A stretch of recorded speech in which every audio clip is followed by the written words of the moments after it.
Ladies and gentlemen, welcome to the Ariel Helwani Show! Back in your life, and welcome to our third installment of my look back series of some of my old interviews. Dare I say, classic interviews. Feels weird for me to say that.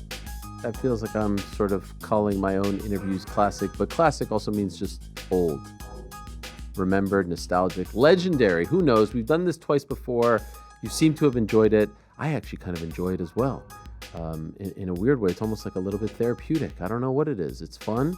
It's, again, it's nostalgic. It gives me good vibes, memories. And I know there's a lot of you out there, especially here on this newish channel, who don't know the backstory to some of these old interviews. And, well, now that I'm an unk, and now that I'm an old man, I've been able to compile a pretty extensive library of interviews. And it's fun to look back at, especially like when some of the youngsters were, just starting out, and the ones who then became legends, who you now know very well. And that's kind of actually the theme of this volume 3 of our classic interview series, because we're going to look back at a sort of like before they were stars type of interview, where it's like a guy who's really, really young and now we know them as a superstar. You get the drill. And so that's the theme.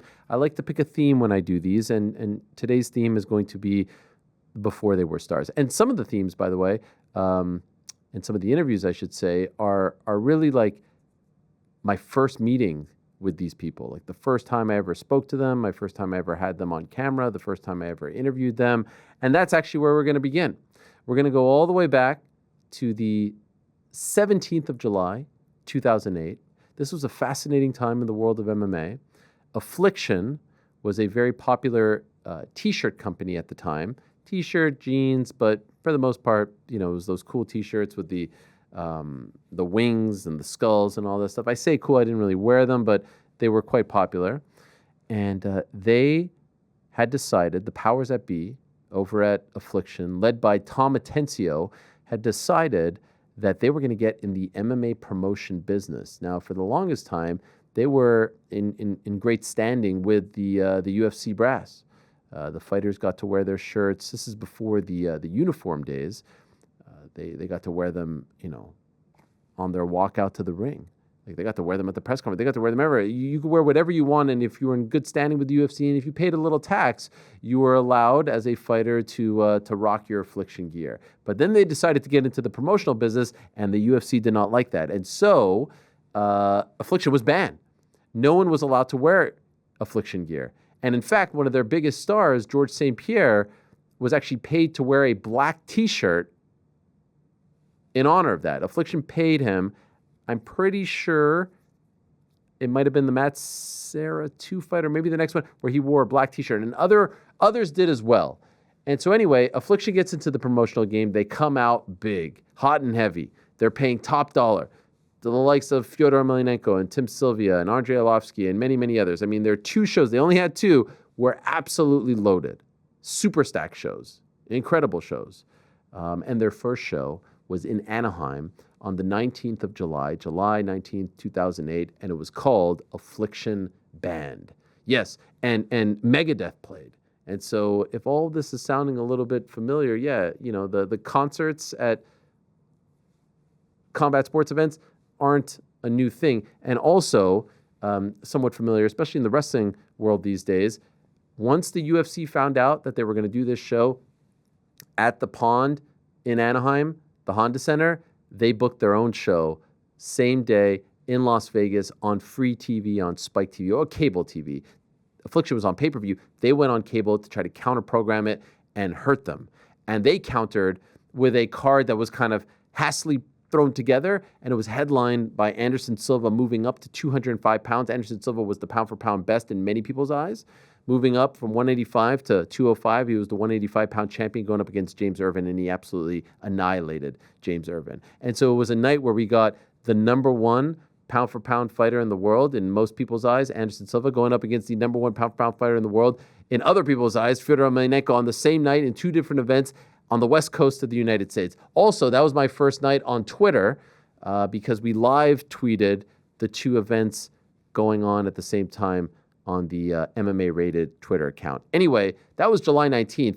We're going to start on July 17th, Media Day in LA. And again, it was a who's who. And I was a young buck in the game. I just started working for MMA Rated. I'd started in April of 2008. That was my first real job in MMA journalism. They had a video player. I wanted to interview fighters. I would hire a local cameraman via Craigslist and hope for the best. Hope that they were competent. Hope that they knew how to just literally edit, cut, here, and upload. And there I was in this ballroom at, I think, the Hilton in LA. And it's literally a who's who. And one of the people that I met that day was a young man named Chael P. Sonnen. At the time, just Chael Sonnen. And he was a very different kind of Chael Sonnen. He was a very, very mild-mannered, very respectful, very chill Chael Sonnen. This was my first interview with Chael. And he was still in WEC. And he was in the midst of this feud with Paulo Filho. And as you can see in the interview, he kind of has this sort of like no-nonsense delivery where in the moment he's being very honest about the state of the fight, and I'm left like confused at his honesty.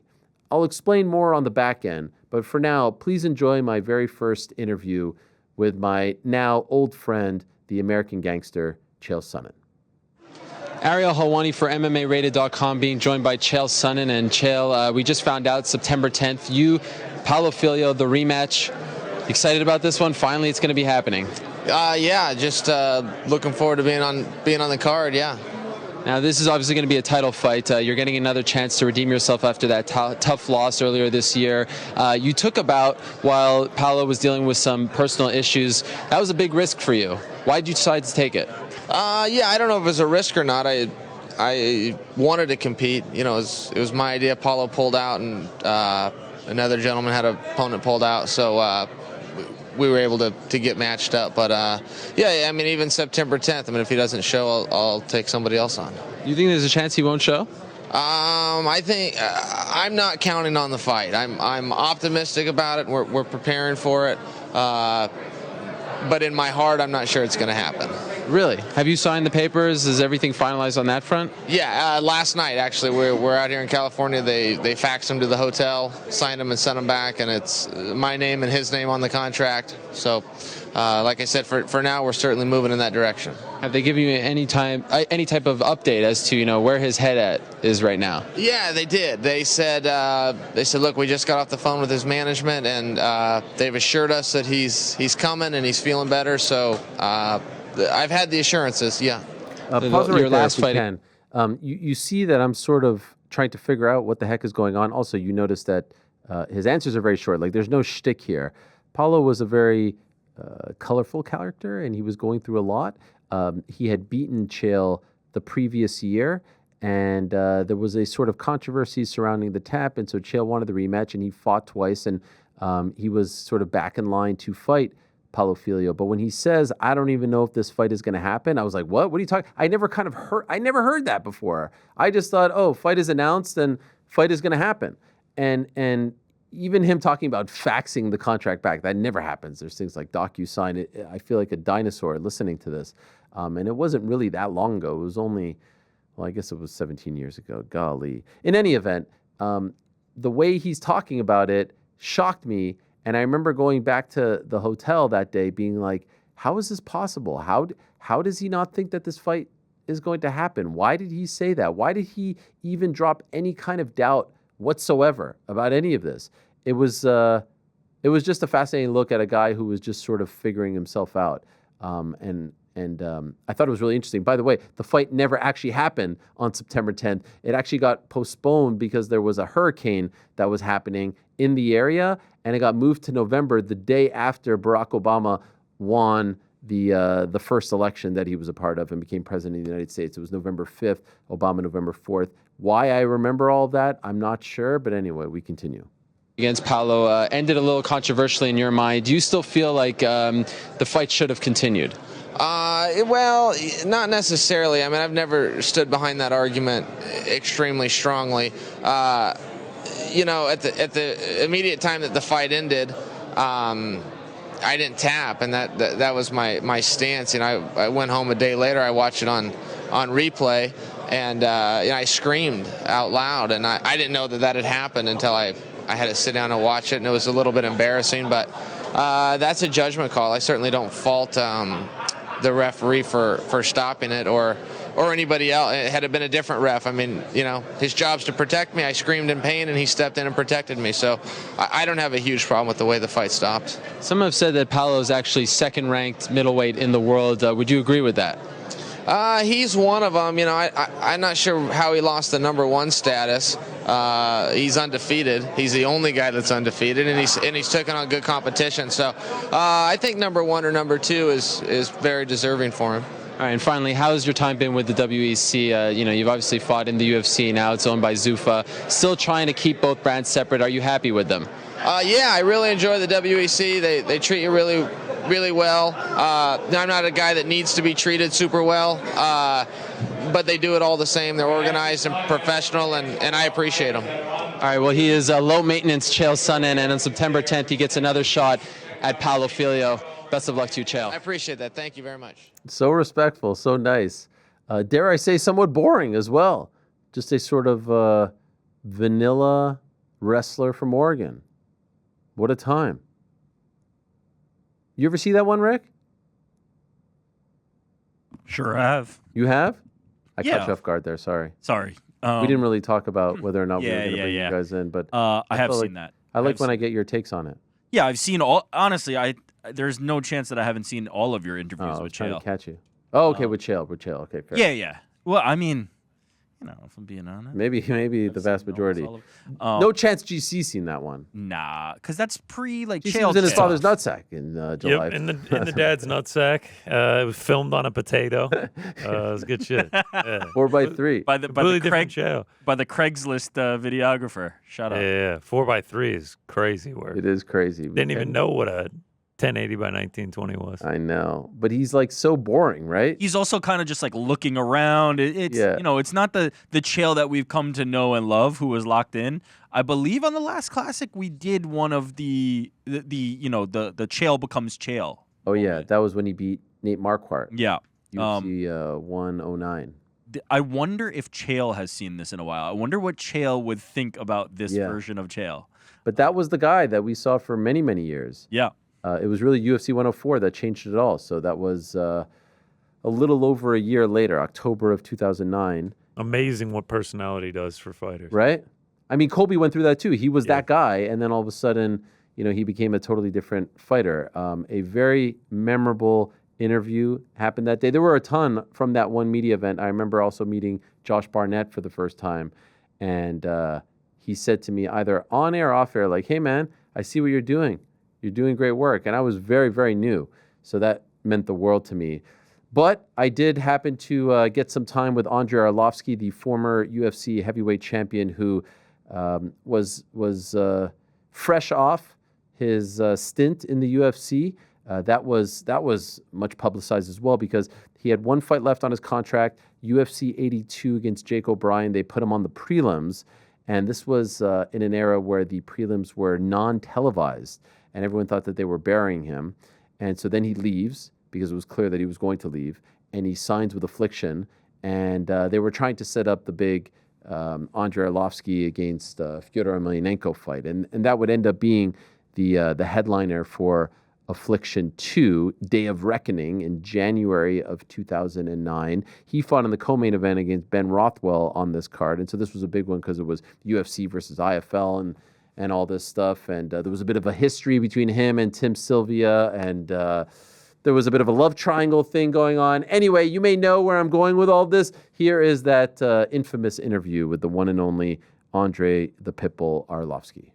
Ariel Helwani for MMARated.com being joined by Andrei the Pitbull Arlovski. Andrei, Saturday night, you against Big Ben Rothwell. How are you feeling just a couple of days out?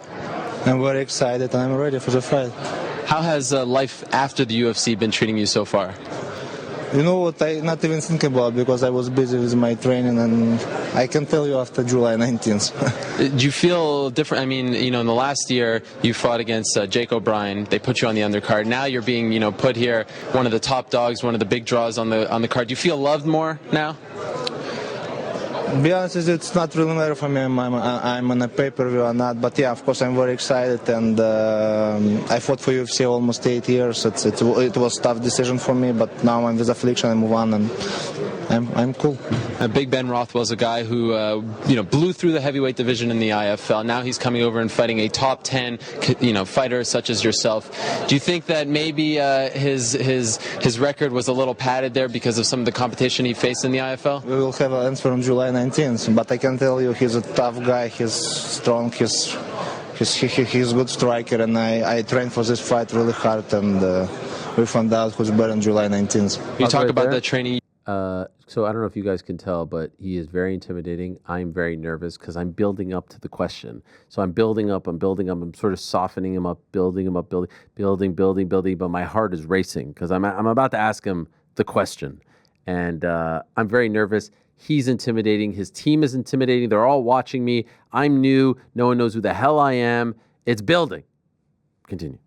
You've enlisted the help of Freddie Roach, the world-famous boxing trainer. I give you much props for that because I think it's a long time coming that an MMA fighter goes into the boxing world and gets some help with striking. How has it been working with Freddie thus far? It was very exciting. I spent 3 weeks in LA, and Freddie helps me a lot, but I'm still training with my boxing coach in Chicago, Mike Garcia, and I have great team, great trainers. I'm happy. He'll be in your corner, right, on Saturday? He will. And we've heard some rumors that you're going to be going into the world of boxing, but then we heard that it's not for sure yet, September 13th. Are you, in fact, going to be trying your hand at the sport of boxing? New? Guys, first of all, I have to fight on July 19th, and we'll find out after. But something you're thinking about? We'll see. Okay, I got to ask you this final question, though, because there was a lot of talk online. I'm sure you know about it. Tim Sylvia and your former ex-girlfriend. What was up with all that stuff? You know what? I'm not interested, and it's his business. And if he did something with him, I just want to ask you, hey, Tim, how's taste my pee, okay? All right. We'll talk about Tim Sylvia. It was a little soap opera-y, right? I don't care. All right. Well, strong words from Andrei Arlovski. Clearly, your mind is focused on Saturday night. Absolutely. Best of luck. On my fight, and then July 19th again, Ben Russell. All right, so there you have it. We built up a lot of courage on that day to ask him that question. I asked him about... So I was so nervous that I actually screwed up the question. This has always bothered me. I said former ex-girlfriend, which makes no sense. It's either former girlfriend or ex-girlfriend, but I was nervous. I'm not going to lie. I was nervous.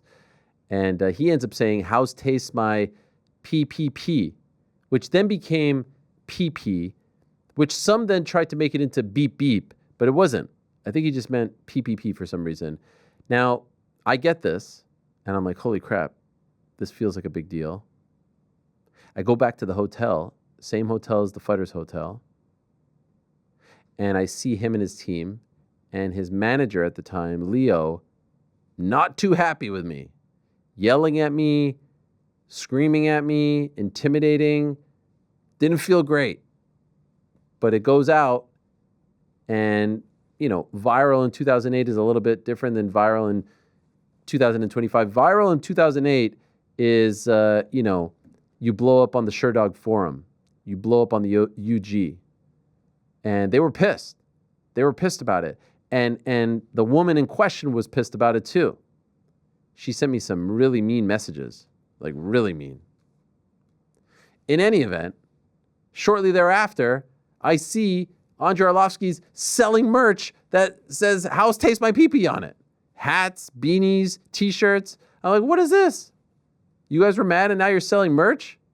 How's taste became a thing. Used it a million different times. I think I even used it as my username on one of the forums. How's taste? It was tremendous. And for the longest time, I was so afraid to speak to Andrei afterwards. We've since obviously cleared it up. He jokes about it. I remember him saying it in it took me like 5-6 years to build up the courage to ask him about the incident, and we were all good. And I actually think while watching that, he was kind of all good. I think it's his manager that that blew up. What a time. How's taste? Legendary stuff. The 4x3 is wild. What the hell? How did we get here? Product of the times, man. We don't have to relitigate every dimension. The 4x3 is wild. I can't even tell you guys how nervous I was in that moment because the whole interview was just to build up to that question. And you know what? It worked. And I remember the forums. I remember everything from that time about the house taste. So, but I had no backing. I had nothing. So I go back to the hotel and these guys are yelling at me and I'm like, oh, what the hell? What is this? I don't know anything. What was your big fear that was going to happen when you asked? Oh, that he would. I just did. It wasn't that I was afraid of what would happen. I was just afraid to ask it. Yeah. You know what I mean? It's personal. It's it's a quite a tricky situation. But just so you know, I think people know by now. Like I don't make a habit, and I don't even know in 2025 if I would ask about something like that. But it got to be a really big story because they fought each other. Yes. And she was somewhat popular. She was a model or something like that, and it was a big story. It was a big story. My question is, what was your percentage of the merch sales? Like, what was your cut for creating that moment? By the way, I don't even know if it's true. I don't even know if I'm sure Sylvia was asked about it at some point afterwards. I don't even know if the story was true. Is Sylvia still with her? No. This was like a rumored thing. Can we still get merch? That's a good question. Let's see. Is it House Taste? And then on the back it says PPP? House Taste. Had you already posted it by the time they by talked then to it you? became PP. It was not PPP by then. Like once it started going around, it was House PP. Taste my PP? Yeah. Nice. House Taste my PP. That the official writing of it was HOW' taste my PEE. Yeah. And it was, I'm looking here, March 1st, 2018, an MMA fighting article. 10 years later, Andrei Arlovski reflects on house taste phenomenon. It was a legit phenomenon. That is accurate. Oh, there's another one here. Andrei Arlovski explains house taste my pee-pee. All you got to do is... What's what does this one require further explanation? I feel like it's pretty straightforward. Yeah, it's pretty cut and dry. No. What a time. I was terrified. But that was a fun day. I was at the Affliction event because I couldn't get credentials to the UFC event for the first year and a half of my time covering the sport. And so I went to the Affliction one, and it was great because you had all these guys there. And then you had guys like Chael, who wasn't even fighting on the card. I forgot to mention that, by the way. Chael was just a guy. I think Chael was there he was there for Matt Lindland.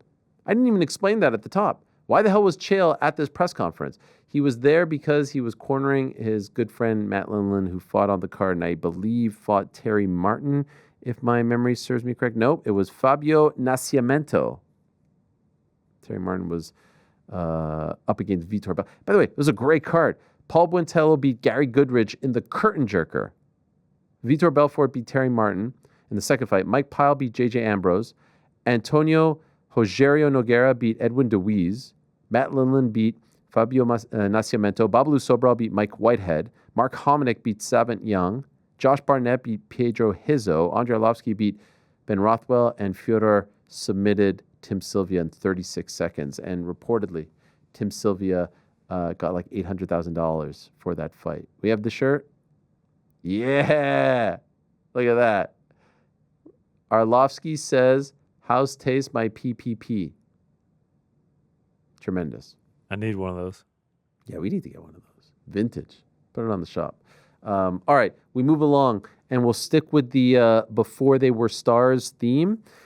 This interview is from August of 2009, and this was the same weekend. Actually, it was the same day, if my math is correct. August 29, 2009 was UFC 102. And this was right before I started to go to UFC events, and UFC 102 was in Portland, and we weren't traveling all the way to the West Coast. And so I was just covering those from home. 103 I didn't attend. We'll get to that one in a moment. 104 in LA was one of the very first that I went on the West Coast as far as covering UFC events. And so this interview, which I posted on August 31st, was actually taped on August 29th.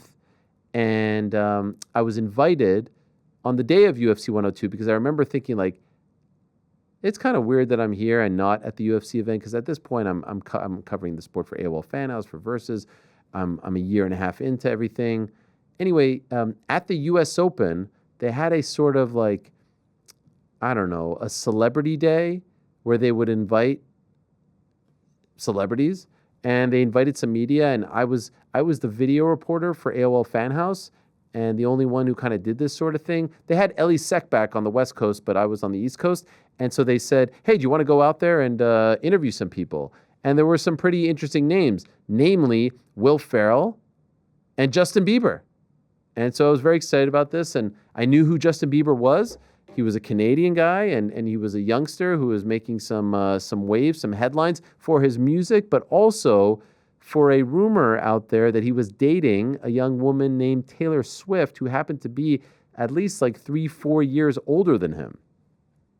And so, of course, and now I know, I realize there's a bit of a theme here, me asking about, the dating life. I happened to see young Bieber there and asked him a few questions. Asked him a few questions about his love of hockey, his career, and also the rumors of him dating Taylor Swift. Now, I will tell you, this is sort of a Before They Were Stars interview, but it's also the one and only time that I've ever spoken to Justin Bieber. I did meet his dad at a UFC event later down the road, but as far as one-on-one with the Biebs, this was it. But as you can see, he's changed a lot since then, as we all do when we go from youngster to, teenager to actual grown man. But it's a fun look back at an interview with one of the all-time greats. Take a look.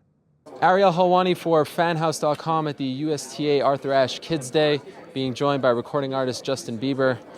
What's going on, man? Doing great. I'm glad to be here. Yeah, are you a big sports fan? Yeah, I love sports. What's your favorite sport? Favorite sport has to be hockey and then basketball. Nice. You're Canadian, right? Yes, Canadian. As am I. You're from Ontario, correct? Yes, near Toronto. So I sort of hate you because I'm from Montreal, you're from Toronto. We're supposed to have a rivalry. Yeah, I like the Maple Leafs, so it's going to be a problem. When's the last time they won Stanley Cup? I think it was like 67. Before both of us were born. Yes. I mean, it's sad, but I mean, I'm not going to join a bandwagon. That means I'm a true hockey fan. Right. There's a lot of people that want to see another team come to Ontario, possibly in the Hamilton area. They want to move the Phoenix Coyotes. Would you think that would be good, or would that take away some of the luster from the Maple Leafs? I mean, I don't know about that. I mean, Toronto is its own thing. I don't know. It would be cool to have another team in Ontario. So, yeah. I don't know. Who do you think is going to do better this season, the Maple Leafs or the Canadians? I really think the Leafs might do better because they just got almost a brand new roster. They got a new goalie who's supposed to be really good and a new defense. So they might just do good, but Montreal might. They've been making it to the playoffs at least. Maybe the Maple Leafs can finish in 4th this year. Let's shoot for that. I'll shoot for that. Are you a Raptors or Blue Jays fan? No. Nothing? No. Do you like basketball? Yeah, I love basketball. I like the Cavs. Speaking of bandwagon. I didn't join it because of him. Who, because of Shaq? Yeah. That's even ultra bandwagon, man. You're like leading the way. I know, but yeah, I don't know. I'm terrible. Do you think they can put it together and finally win this season? Yeah, but I don't know if Shaq's going to help them because Shaq is going to just clog the lane because James is just drives the lane and dunks. I don't know if Shaq's going to clog it. I don't know what they're thinking, but Shaq, you're cool, but I think it's time. Are you calling out Shaq right now, saying it's time for him to hang it up? I mean, not. Sounds like you are. Okay. Well, I'm just not going to say it, but I think they catch the drift. You see his show Shaq Versus? He competes against other sports stars. Really? Have you seen it? No, not yet.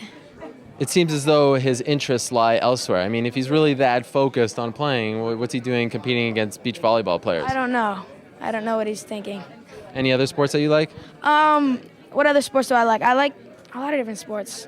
All-time favorite player? In any sport? Any sport, the guy you look up to? Gretzky. Really? Yeah. The great one? The great one. Do you think that's a bit of his, his legacy has been tarnished because the Coyotes have never done well under him? Yeah. You agree with that? Yeah. Not really. I mean, I don't know. He's never really had a great roster to be able to produce. So I don't know. He's doing his thing. By the way, who do you can we think's just pause better, Gordie here? Howe or Gretzky? What a blast from the past. Shaq on the Cavs, Gretzky coaching the Coyotes. I mean, I forgot about all of this. Incredible. And what about that hair, too? Remember that era where the kids were having the hair like over their ears and they'd have to like move their head like that to fix their hair? What a time. Anyway, we continue. USTA Kids Day. Or Maurice Richard? I think Maurice Richard is great. Look at you giving love to the Canadians. No, I think he's great, though. I'm not going to lie. I think Bobby Orr was incredible as well. That's true. Great defenseman for the Bruins. All right, I have to ask you this because I was doing a lot of research about you online. I heard a rumor that you're dating Taylor Swift. Is it true? It's not true. She is a little bit older than me. That's great, man. Everyone would love you if that was true. I know, but we're definitely friends. I just was with her actually 2 days ago. How'd that go? It was fun. Just hanging out as friends? Yeah, she was at a concert, so I just went over and hung out with her and stuff. She's 19, you're 14, right? Yeah, 15. You're 15? Yeah, so I mean, 16 is, I don't think it's illegal at 16, is it? Right. I think. So you just wait a year? I'm waiting. You tweeted her recently, and that created a lot of buzz. I guess, yeah. That's good. Keep doing what you're doing, man. Thank you very much. All right, best of luck to you, and nice to talk to you, and go Canadians. Go Habs. Go Leafs. What the hell was I doing? What was... First of all, the allegations there, 19 and 15. Berating Secondly, this young man. People still tweeting. People still tweeting. Yeah, there. 2009. Lastly, Yeah. kind of crazy how young he seems compared to you. Like in 2009, me Yeah. and Justin Bieber are the exact same age. Holy smokes. It's tough. That's So if we had you. met in 2009, that's what it would have been like. Did you have hair like that? Hell nah. You've No. seen my hairline.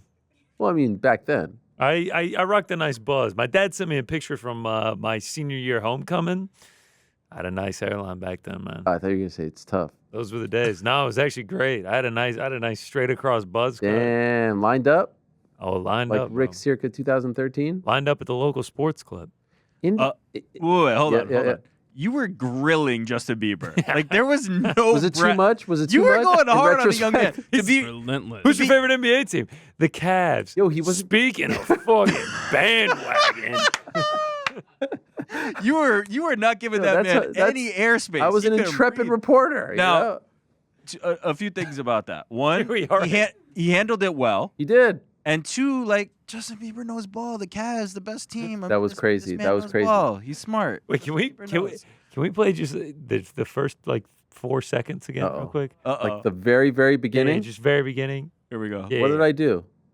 Ariel Helwani for fanhouse.com at the he's looking USTA at me? Arthur Ashe Kids Day. We can cut being it. joined Just the fact that it's Ariel Helwani, fanhouse.com at the Arthur Ashe Kids Day, interviewing Justin Bieber. Like, that is the What is most this? random sentence I've ever heard.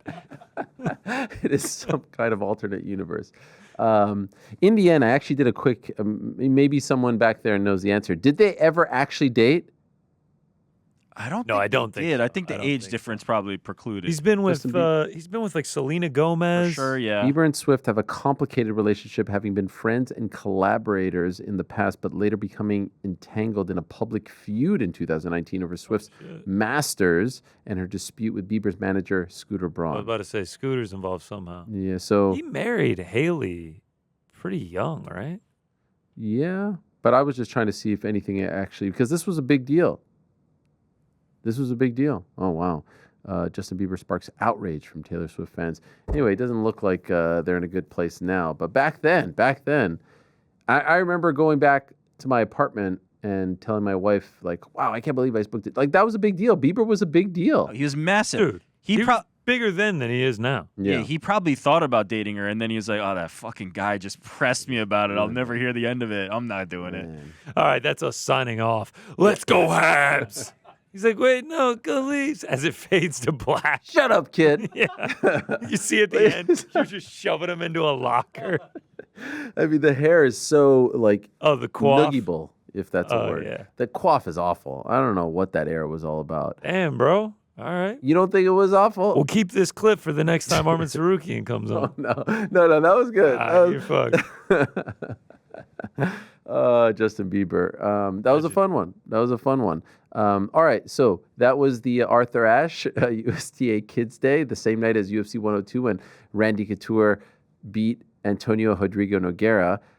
That one didn't quite go viral, but our next one definitely went viral. The next one happened at another iconic New York City venue. It was Yankee Stadium in September of 2009. So actually not that long after, like a little over a week later. I was on some kind of roll back then, and I was going all over the place. If there was a media day, I was there. And there was a media day on, like I said, September 10th, 2009, at Yankee Stadium for the upcoming Manny Pacquiao versus Miguel Cotto fight. There it is, on November 14th. In Las Vegas, but they used New York, Cotto, all that stuff. And so that was a very fun one, and I went there. Now, at the time, I was all in on MMA, and one of the big stories was the fact that UFC 103, which coincidentally was going to be headlined by Rich Franklin versus Vitor Belfort, who they got his contract from Affliction after Affliction went under in the summer of 2009, and they took some of the contracts that they wanted, including Vitor Belfort. So you see how it's all coming together here? UFC 103 was going to happen on the same night as Floyd Mayweather Jr. versus Juan Manuel Marquez. Now, this was a big deal because they never went head-to-head. Boxing and MMA tried, especially when it came to pay-per-view events, tried to steer clear of each other, didn't want any type of issues or forcing the audience to pick and choose. And so it was a very big deal that the UFC and Mayweather going head-to-head. I watched both of them at the same time and wanted to see which one was doing better and who'd go on first and who'd go on last and all that stuff. So this was a big topic of conversation. And so there I am. I got to interview Manny Pacquiao that day. We actually played him a clip from that interview when we spoke to him a couple of months ago when he sang, "When I find myself in times of trouble, Mother Mary comes to me."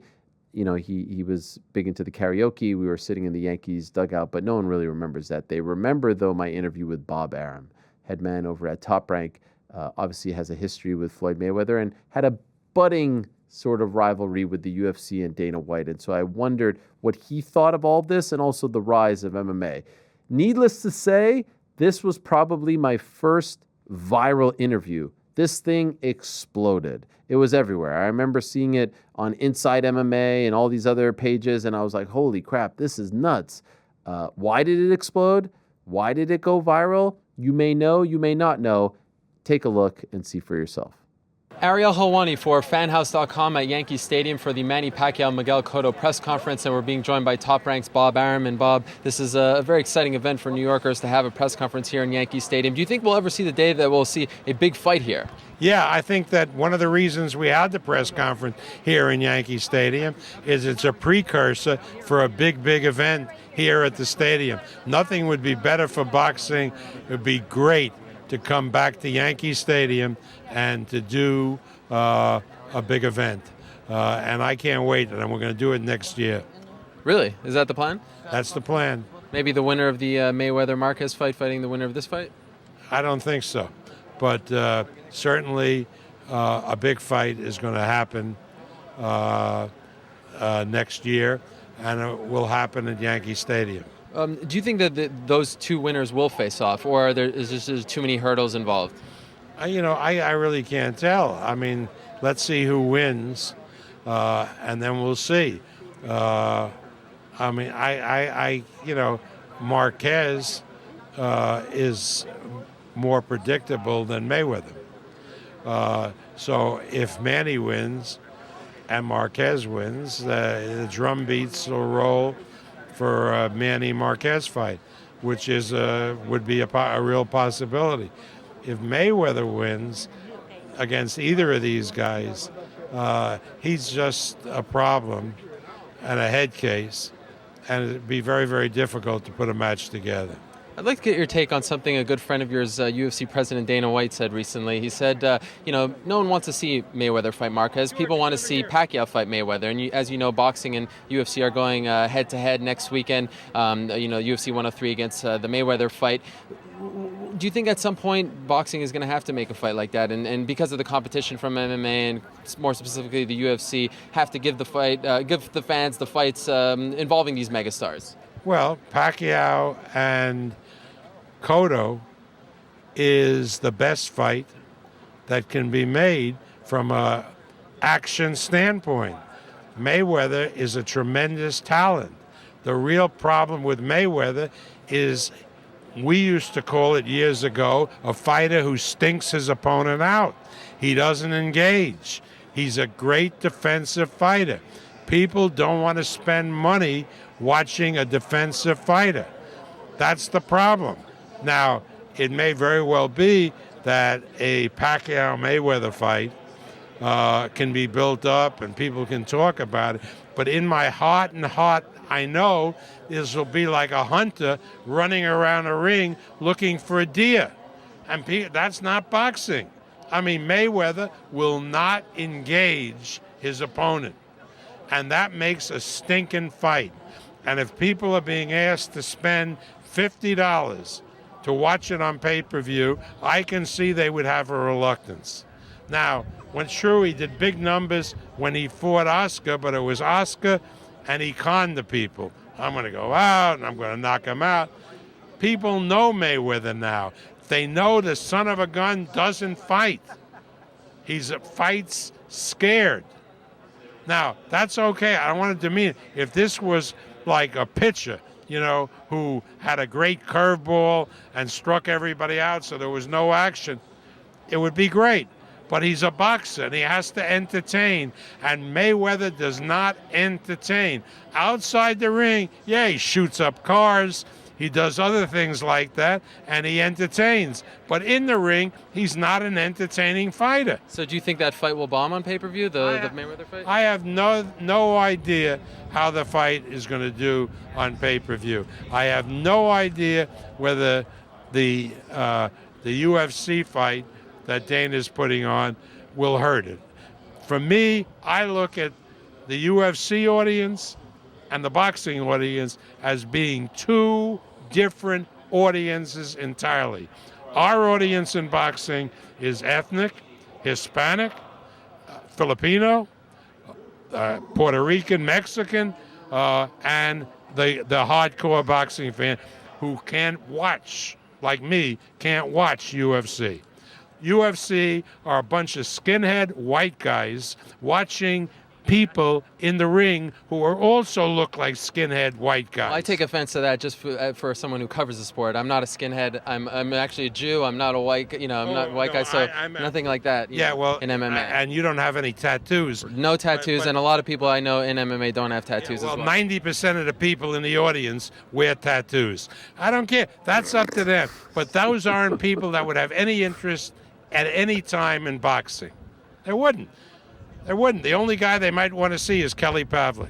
I think we disagree on that. Let's quickly switch gears. By the way, I love here this for a right second. here. Are you concerned at all Can we pause with it right there? The fact that tattoos is like some sort of sticking point, and the fact that he brings up Kelly Pavlik, who had a ton of tattoos, who was a white guy with a shaved head.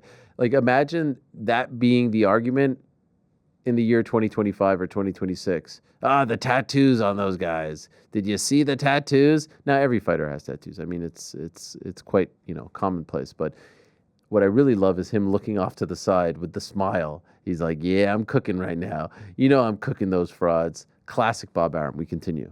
And do you think, smiling, I don't know if you're smiling at him, but it seems like a pretty brash thing to say about the sport. I mean, really, if they're two separate, why even take the shot? Because for me and people like me, it is not something that they ever care to see. They've watched it. It's horrible. Guys rolling around like homosexuals on the ground. I mean, it is not a sport that shows great talent. The guys who throw punches can't throw a punch to save their ass. When the punches land, the guys have no chins. These are not like boxers. They are not trained like boxers. Can you really say that about a sport that's generating 1.7 million pay-per-views for UFC 100 and getting over a million for UFC 101? I mean, clearly, unless everyone is mistaken and everyone thinks that this is a disgusting sport, something's wrong with our society, right? Well, something's wrong with your math, because there ain't no way that a pay-per-view generated anything like the numbers that you gave me and that they put out. I know what the numbers are. What did they do? The numbers were south of 1 million. For 100? Yes. Really? Yes. So they're off by 700 or so thousand? Who's to check? They're not a public company. Who's to check? All right, let's quickly switch gears here for a second because I think we'll disagree on this for a while. Are you concerned at all with the controversy around where Manny Pacquiao is going to train and some of the distractions? Is that something on your mind leading into this fight? No, absolutely not. Manny Pacquiao decided he wanted to train back in Baguio. Unfortunately, he can't train most of the time in the U.S. because of tax reasons. And so Freddie and the camp are moving to Baguio after the tour, and he'll be back in the United States 4 weeks in front of the fight. Okay, and final question, just can't get over it. Have you ever been to an MMA fight before? Yeah, it's terrible. It's terrible. You would never... These are all my friends. The Fertittas, their father, the late father who died, was a very close friend of mine. Dana White, I admire. These guys have done a marvelous job promoting UFC. They've done extremely well. All hats off to them. But for me, it's junk. It's garbage. Any part of you a little bit upset because of how good they're doing? Is that's why you're taking the shots? No, I love the way they have shown us, because of how well they've been doing in certain aspects, to make us adapt. They do an unbelievable job on advertising on the internet. We're following that. They do an unbelievable job in the arena with music and so forth and steaming up the crowd. We're trying to duplicate it. They are great promoters. They are really sensational promoters, and they're really good guys. So I give them all the kudos and all the credit for what they've done. There's no knock on them. These are good class guys who've really built a terrific business. But for me, MMA is garbage and junk. That's how I feel. And I would think that the majority of people in my generation would feel the same. And that's probably the problem, right? Maybe. Your generation isn't buying the pay-per-views. Well, neither are the Mexicans, and neither are the Filipinos, and neither are the blacks. Well, that remains to be seen. Thanks for the time, Bob. Oh my God, what a you know what's the best part about that? I'm pretty sure at least one of you back there has never seen that before. Andy's never seen this before, right? Never seen it before. So I'm getting your real-time commentary. Yeah, for sure. And you're like, what the hell is this man saying? I was right not prepared for any of that. So now you can understand why it exploded, right? Yeah, for sure. That's crazy. This is me, relatively young in the game, legendary Bob Arum, who, if my math is correct, he's born in 1931. 31 plus 2000 would be 69 plus 9, but he hadn't had his birthday yet, so it would be plus 8, would be 77. He's 77 in that clip. He's 93 now, still at all the events doing his thing. He's 77 in that clip, and he's throwing his fastball like that. What's interesting is he says that he likes Dana White, that he likes the Fertittas, that he respects them. They're class guys. Obviously, things have changed a little bit between him and Dana White, but when he said all of that, I was like, holy crap. And what was big for me was it went everywhere, and the MMA community felt like I was defending MMA in front of big bad Bob Arum. They seem to have appreciated that, and I think that that sort of endeared me to a lot of people. And in the subsequent year, that's all everyone wanted to talk about. The Bob Arum interview, the Bob Arum interview. Everyone wanted to talk about Bob Arum saying the thing about the tattoos and the homosexuals and the rolling around and all that stuff. It was crazy. It was nuts. I remember running back again to my apartment in New York City on the Upper East Side, thinking what have I just stumbled into? And that was kind of a crazy day, getting to talk to Pacquiao, Cotto, and then that one. Had you ever seen that one, GC, before? You've seen that one, I had seen clips. I had not seen it in its entirety. It's wild, right? Crazy. Yeah, it's crazy. Rolling around like the homosexuals. I was dying. It's amazing. It's amazing. And I'm like, do I keep going or do I switch? And then I'm like, well, I guess I got to go back. The blacks and the Mexicans are buying that was another banger at the end from him. God, dude. Yeah, your age ain't buying the pay-per-views. Neither are the Hispanics or the blacks. All right, Bob, chill out. Till this day, whenever we talk about something, my wife and I always say, "Who's to check? Who's to check?" With the who's you to list check? off these numbers. Yeah. It's just who's to check you, Bob? Yeah. Also, south of 1 million. Yeah, where Who's were to they? check? I've heard south of 1 million.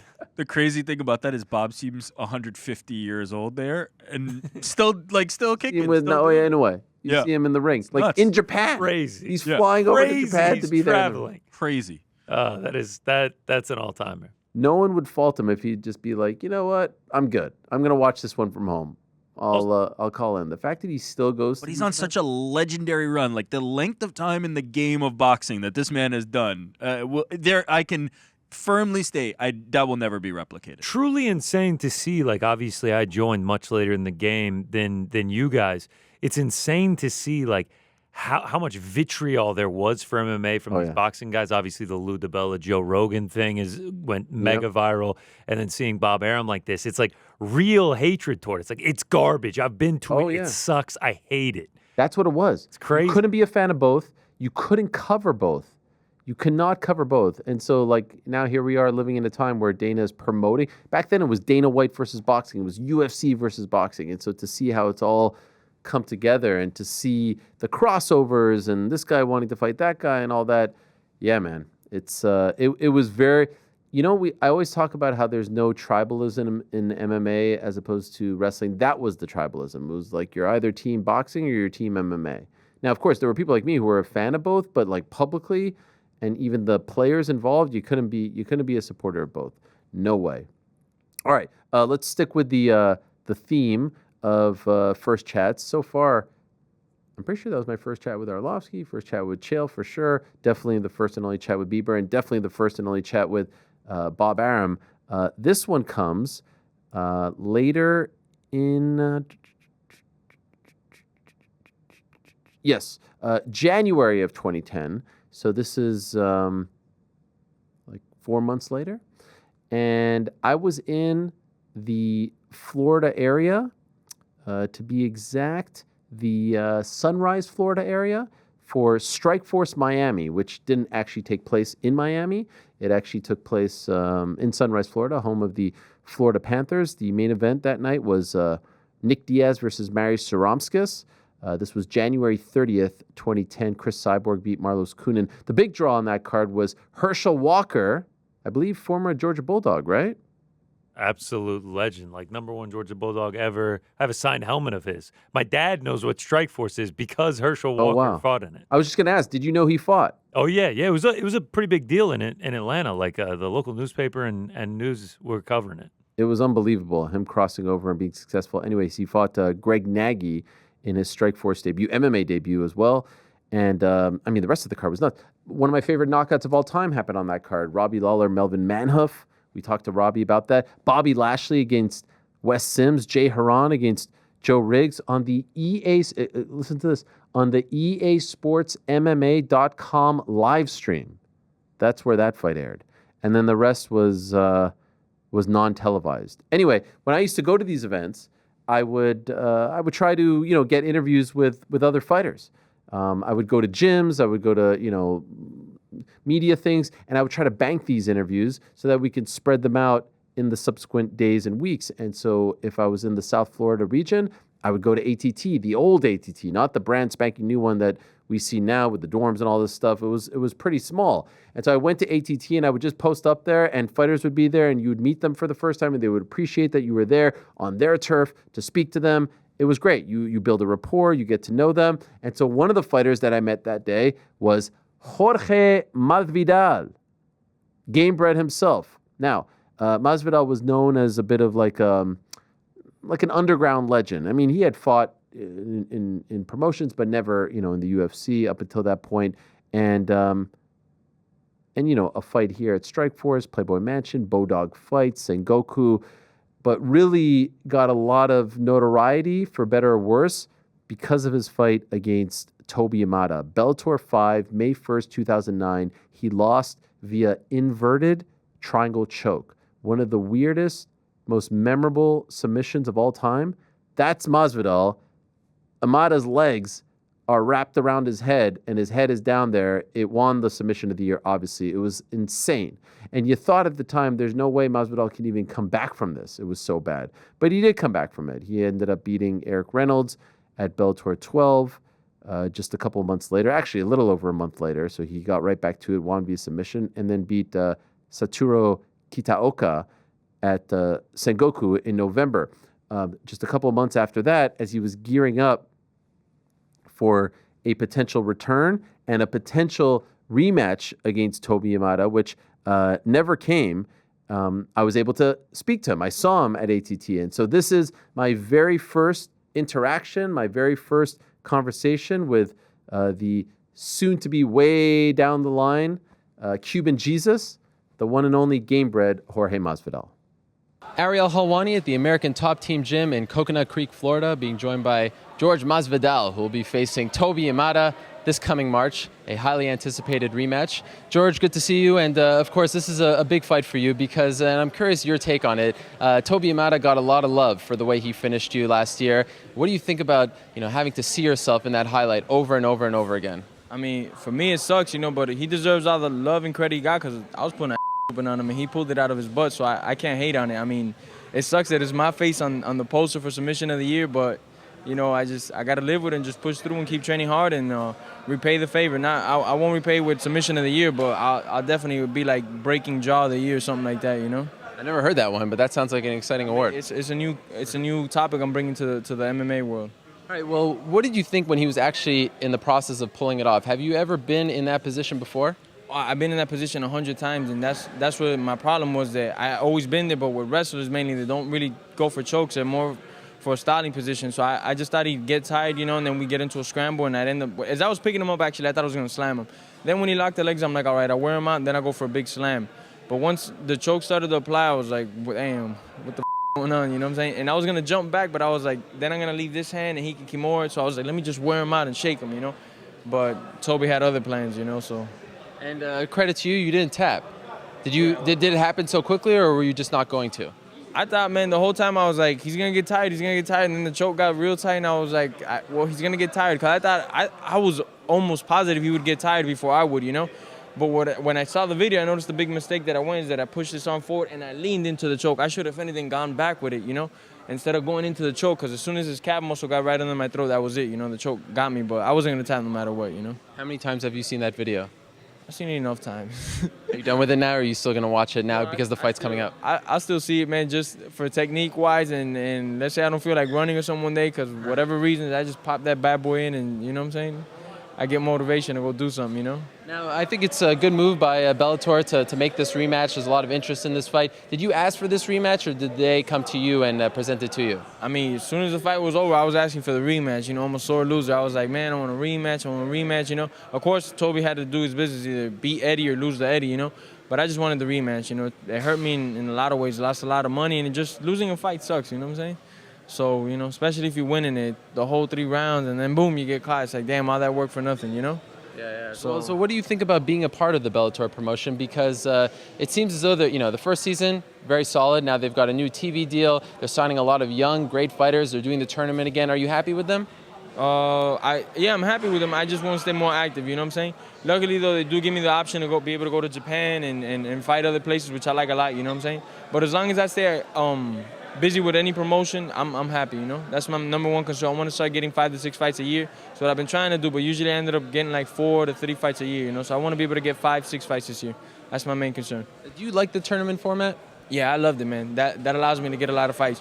The only thing that sucks for me is I cut a lot of weight, so I got to be keeping my weight down. I can't be eating, can't be doing any of that, but whatever, And they're signing some really great young fighters. Some fighters that people might not know about, but anyone in particular that they've signed that you're excited to potentially face?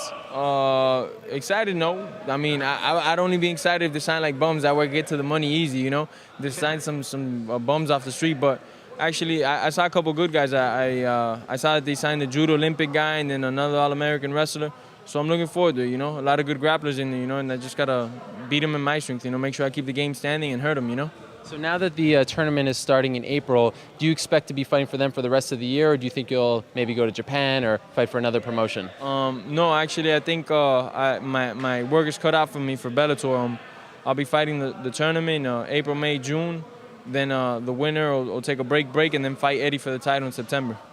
So I think that would be more or less how my year would go. And then after the fight with Eddie, I'd have to see how my body's took into it. Cause I'm going to fight this February just to make sure I stay in shape, and then I'm going to do those 4 fights. So I just got to, if I have no injuries, would love to go. If Bellator lets me, I'll go to Japan, or if not, do another fight with Eddie or whoever they put in front of me, you know? Where are you fighting in February? Here in Miami, local show. Against who? Dead man. That's it? That's it, a dead man. From parts unknown? I don't know, not good. It's funny that you say, or interesting that you say that after you fight Eddie, you're going to see how you feel. So I'm guessing you're pretty confident heading into this tournament again, right? I'm super confident, man. I'm going to kick Toby's butt. I'm going to kick all the other guys that I don't know their names, and I'm going to kick Eddie's butt, you know? And then after that, I don't know what I'm going to do. I'm a big party, that's for sure, you know? I'm going to have a lot of money in my hand. So it's going to be a big party, you know? Yeah, that's the great thing about Bellator. You win that tournament, you get paid pretty well. Actually, no. Really? They dropped, man. They did me. They dropped the purse? They dropped the purse. Instead of 175, it's 100 grand. So it's like, you know what I'm saying? I'm kind of like, you know, it takes $75,000 away, but I'll do, man. I'll budget myself in certain things, and then the fight with Eddie, it'll be for more money. You know what I'm saying? So it'll be good for me, you know. Okay, and then for your career in general, is the ultimate goal for you to eventually fight in the UFC, maybe Strikeforce now, or are you happy with Bellator? And if Bellator continues to do well, would you be happy finishing your career with them? My ultimate goal is no diss to any organization or promotion, is just to fight the best. I mean, I would love to say I'm in the UFC or in Strikeforce or in Dreams or in Sengoku, but if the best ain't there, I mean, you know, unless I'm getting paid a ton of money, you know what I'm saying? I just want to fight the best, man, basically. You know, if there's 8 guys, not that it is right now, but if this would be my dream scenario. If there was the top 10 guys in the world were ranked and they were under one roof, that's where I would try to be at, you know what I'm saying? So I could continuously just fight the best. And that's really ultimately my goal, you know? And I think Bellator could do that, you know? And if not, at least they allow me, though, to go to other places and fight whoever is the best. They got a couple good lightweights in Bellator right now, like Eddie and Toby and a couple other guys that they signed. But after I'm done with those guys, they'll allow me to go to Japan and fight maybe Aoki or maybe a rematch with Kitaoka or any of those guys again, you know? Who's number 1 on your list? Number 1, I have to say Penn, man. It has to be Penn, man. You know, he has a lot of solid wins over his years, man. Penn. What do you think of Aoki's recent, you know, his gestures after his recent win when he was flipping off the crowd and all that? I thought, well, you know, a lot of people say it was uncomfortable, but I don't know, man. Maybe Kitaoka, you know, slapped his mom or something. I don't know, man. I don't know, so I don't really want to judge it. I just think it sucks for Kitaoka. Not Kitaoka. What's his name? Hirota, that his arm broke, you know? Yeah. That sucks, man. I feel for him, you know. He can't fight, can't support his family, you know? It sucks for him, you know? All right, and for the people out there that, you know, are big fans of MMA, maybe new fans, talking about Kimbo Slice, this was the first street fighter, right? You were the first guy to sort of come into MMA and you know, from the streets to the sport. Do you sort of laugh sometimes that people don't even know that? I don't really care. Yeah, I guess I kind of laugh, you know. I don't know, I don't really, I just, since I had... Are you happy to shed that label? What do you mean, like? Like that, you know, that people actually now, you know, because Kimbo still has the Street Fighter label on him. There are people who don't even know that you were ever doing that kind of stuff. Are you happy that people don't associate you with that sort of genre of sport? Yeah, in a way, yeah, because if you like a professional fighter, it's different than if you're a street fighter. You know, if you're a street fighter, almost all those dudes, they drinking, they smoking weed, they ain't doing and then when they get beat up, they saying, well, I smoke weed, I drink, that's why I get my butt beat. If not, I'd be kicking everybody's ass. They don't train right, you know what I'm saying? So yeah, I don't want to be said I'm a street fighter, but you know, at the end of the day, that's what I started doing. So I don't really care what people say, man. Bottom line, when you labeling me, just put fighter, man. You know, that's it. That's all you got to put. I'm going to fight you in the street. If I can't get a fight, let's say after I beat Eddie and all these people, I can't get a fight with Penn because Dana White ain't letting them doing it, I'll catch Penn in the streets and beat his ass, dog. You know what I'm saying? One thing or another, you know what I'm saying? So, yeah, man, you can label me whatever you want, man. Anytime, anywhere, Jorge Masvidal. Basically, yeah. But I like to have a training camp, too, as well. I just don't want to be, like, getting out from the strip club or something, somebody sucker punches me either, you know? Yeah, of course. All right, well, best of luck against Toby and best of luck throughout the tournament. We're looking forward to it. Best of luck to Toby because I'm going to kill him. That fight never happened. Neither did the Eddie Alvarez fight, by the way. So a lot changed. Amada only fought a couple more years. He retired in 2013, and we know what happened to Jorge Masvidal, who at the time everyone was calling George. And they still sort of call him at ATT George. You see ATT is a very small gym. Everything's very compact. But he's still the same guy. He's still the same guy. Like some guys you listen, like Chael you listened to from back then, completely different guy or a completely different tone, completely different delivery. Masvidal to me sounds very much like he does now and still has the same sort of, how you say, machismo about him. So, yeah, a lot changed, but those interviews were fun because that's how I got to meet a lot of these guys for the first time. and develop a relationship. And Masvidal has mentioned that interview a lot. Oh, you spoke to me back when no one was talking to me and all that stuff. And I would literally just stay there for 5-6 hours and talk to anyone who I recognize who had a fight come up, even if they didn't have a fight coming up. What's going on in your career? Just to get the content, just to get more interviews up on the website. And that was a fun one. All right, we'll end on March the 27th, 2010, UFC 111. This show took place at the Prudential Center in Newark, New Jersey. The headliner that night, George St. Pierre versus Dan Hardy. St. Pierre, of course, successfully defending his title. Shane Carwin defeating Frank Mir to win the interim heavyweight title and thus punching his ticket to a big showdown against Brock Lesnar at UFC 116. Kurt Pellegrino beat Fabricio Camois via rear naked choke. He was on a roll back then. John Fitch beat Ben Saunders. And Jim Miller, the Pride of New Jersey, beat Mark Bocek, the Canadian, in the first fight of the pay-per-view card. Other fights on this card, a young man named Matthew Riddle beat Greg Soto. Actually, lost via DQ. No, Matthew Riddle beat Greg Soto via DQ. Excuse me, illegal up kick in the third round. Jared Heyman beat Rodney Wallace via decision. Husimar Palhares beat Thomas Derwal on the final non-televised prelim. And there were two fights that happened on the Spike TV prelim card. One, Ricardo Almeida defeating Matt Brown via second round submission. And then the main event was a catchweight fight between Nathan Diaz and Rory Markham. It was a catchweight fight because Nate missed weight. He ended up weighing in at 177 pounds. And this was prime Nate Diaz. This was 2010. And you know what? Actually, almost, not fair. And did I say Nate missed weight? I meant to say Markham missed weight. I don't want that smoke. I screwed up. Markham missed weight. Nate fought at 170, and I think a lot of people shortly thereafter realized that he was better off at 155. I think it was the Rory McDonald fight at UFC 129 where people felt, these guys at 170 are getting to be too big. But at this point, he was still comfortable at 170. He was still kind of growing into his body. I mean, 2010, how old was Nate? Nate was, he's born in 1985, 15, 10. He was just 25 years young. So he was still kind of growing into his body and still figuring everything out. He was coming off a loss to Gray Maynard just a couple months prior in January of 2010 in Fairfax, Virginia. He was sort of a 500 fighter at that point. Win one here, lose one there. He was very much Nick Diaz's younger brother. I mentioned just a couple months prior, Nick Diaz is headlining the Strikeforce event in Miami, defending his Strikeforce welterweight title against Mary Saromskis. So he was still very much Nick's younger brother. And he was doing his thing. He was coming off the Ultimate Fighter. And, a fun fighter, a fighter who delivered, but again, won some, lost some. Anyway, on this night, he beats Markham, and he does so, rather convincingly. He wins via TKO in the first round. And this was a time where Casey and I, my videographer, we would sit in the media room, and we would say, hey, we'd love to talk to Nate. Believe it or not, they wouldn't come, like the prelim fighters, they would fight, and that was it. There was no... You know how now they all just sit there on the dais and they answer questions? That didn't happen. And it would only be like the main card fighters who they would all show up at the very end for a press conference with Dana White. The prelim guys, unless something crazy happened, they would fight and leave.